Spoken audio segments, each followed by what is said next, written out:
Leg spinner Mason Crane's experience playing in Sydney may prove the clincher to earn him a debut as England try to salvage their Ashes series with a win over Australia in Thursday's final test. Trailing 3-0 and the Ashes lost, England are considering a possible team change for the fifth Sydney test with Moeen Ali's place under threat and Crane pushing for his first cap.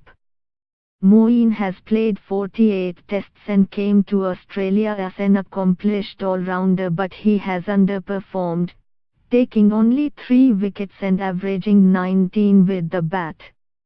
The Sydney cricket ground has a reputation as a turning wicket, enhancing Crane's chances of playing.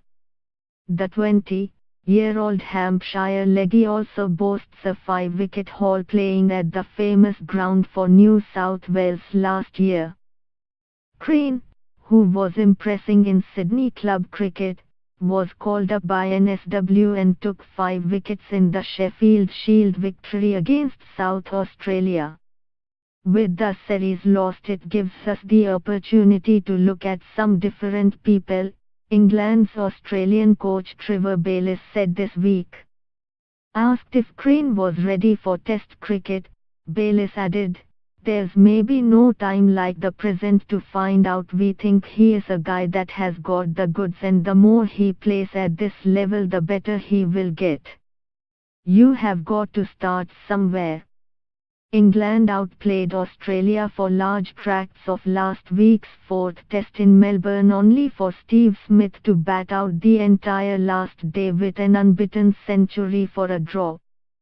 A better team prior to Melbourne, experienced pair Alastair Cook and Stuart Broad were having lean series and under pressure for their spots.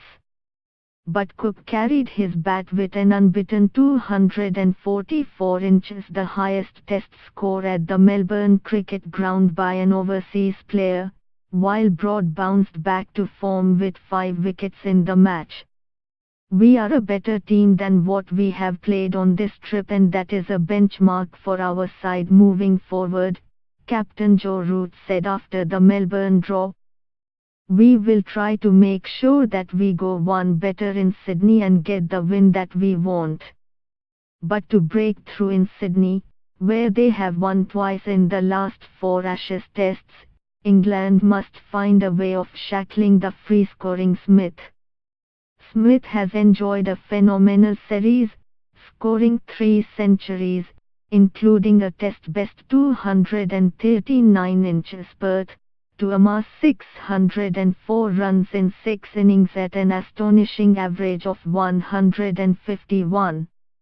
The Australia skipper, who averages 63.55 inches his 60 tests, is now in outright second place for the highest ever ICC ranking, points behind Don Bradman.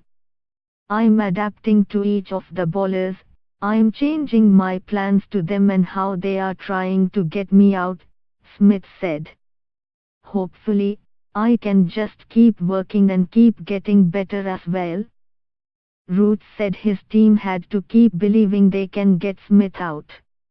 "We just have to keep trying every option if he does get in and if it is a good surface to bat on, and keep trusting and believing in what we do," Root said. Pace spearhead Mitchell Starc, who missed the Melbourne test with a bruised heel, is vying with recalled off-spinner Ashton Agar to likely replace Jackson Bird in the final Australia 11. Teams, probable.